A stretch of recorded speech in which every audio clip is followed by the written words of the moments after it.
తర్వాత 5-6 మంత్స్కి అట్లా ఫోన్ వచ్చింది దుబాయ్ నుంచి. ఫోన్ వచ్చి మాట్లాడితే ఎందుకు బావ ఇట్లా చేసినా అంటే, ఆయన ఏదో టెన్షన్లో వెళ్ళిపోయినా, నువ్వు కేసు పెట్టినావు అనుకున్నా అంటే, నేను కేసు పెట్టలే బెదిరిద్దాం అనుకున్నా అని నేను అన్నాను మేడం.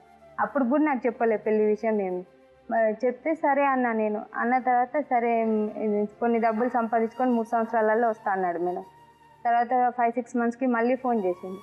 ఇంక ఎట్లా వెళ్ళినావు కదా మరి నెల నాకు డబ్బులు పంపియు బాబుకి స్కూల్లో వేస్తున్నా అని అంటే, డబ్బులు అడిగితే అయిపోయాయి. 2 years వరకు నాకు ఫోన్ లేదు, ఎటువంటి కాంటాక్ట్ లేదు, ఏం లేదు మేడం. ఎప్పుడు మీకు ₹1 పంపించలే? అస్సలు ఎప్పుడు మేడం. మా పెద్ద వాళ్ళని తీసుకెళ్ళి ఒకసారి అడిగితే మామయ్య ఒక్కసారి హాఫ్ పేమెంట్ అని 15,000 ఏమో తీసుకొచ్చి కట్టిండు మేడం. స్కూల్లో వస్తున్నాను నేను ఈ సంగతి అని నాకు చెప్పనే లేదు మేడం. చెప్పలేదు, చేయలేదు. ఇంకా వచ్చిందని మా అత్తయ్య వాళ్ళు చెప్పిండ్రు మేడం. 2014లో డిసెంబర్ నెలలో వచ్చిందని మా అత్తయ్య వాళ్ళు చెప్పిండ్రు. మా అత్తయ్య వాళ్ళు చెప్తే సరే అని చెప్పి చూసినాం, వెయిట్ చేసినాం, కాల్ చేసినాము. మాట్లాడుతున్నాడు కానీ నేను వచ్చినా అని చెప్పట్లేదు మేడం పిల్లలకి కూడా. సరే అనేసి మేమే వెళ్ళినాం మేడం పెద్దవాళ్ళని తీసుకొని.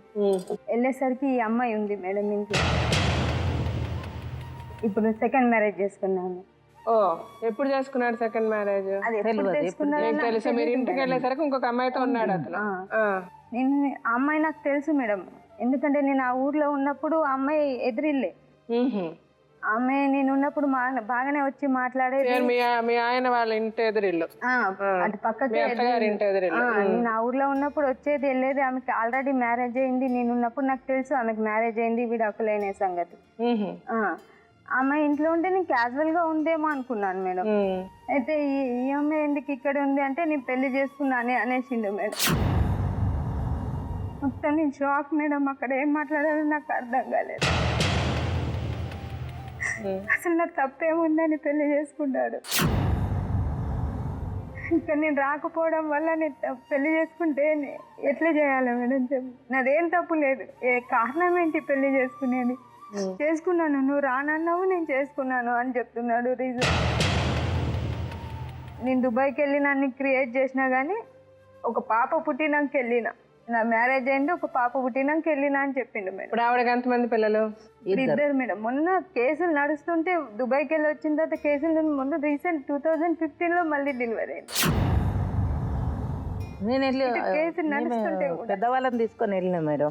మా కుటుంబ సభ్యులతోటి 2 తీసుకొని పోతే అడిగిన, అయితే నువ్వు నీ బిడ్డను పంపలేదు అత్తమ్మ, అందుకే చేసుకున్నా అంటే, ఎప్పుడు నీ భార్య పిల్లల్ని తీసుకొచ్చినా నీకు అప్పగిస్తున్నా, నా తప్పే, మామయ్య తీసుకొచ్చిన తప్పే, నీ కాలు మొక్కుతాను, మొక్కి నీకు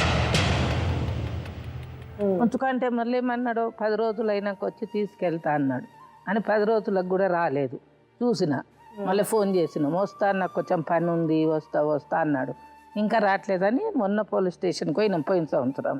పోయి కేసు బుక్ చేసినాం అన్నట్టు. చేస్తే వాళ్ళు పట్టుకొచ్చిండ్రు, మళ్ళీ బెయిల్ ఇచ్చేసిండ్రు.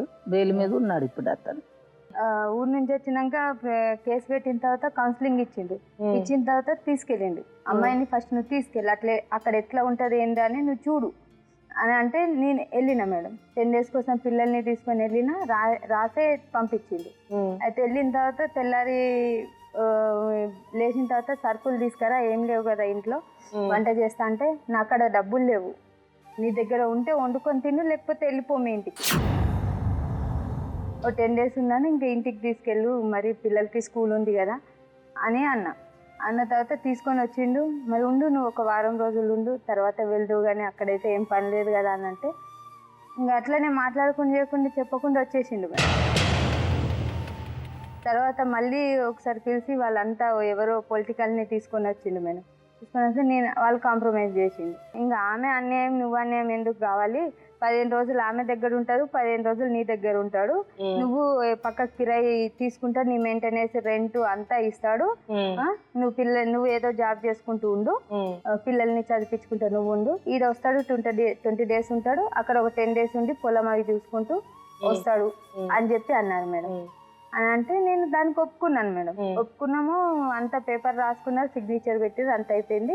కోర్టులో ఫ్యామిలీ అడ్వకేట్ ఉంటాడు, అక్కడ మొత్తం పకబండి రాసిస్తాడమ్మా, నీకు ఎటువంటి దోకా ఉండదు అని చెప్పారు మేడం పోలీసు వాళ్ళు. చెప్తే అక్కడికి వెళ్తే డేట్ ఇచ్చారు మేడం, 1 week తర్వాత రండి అని.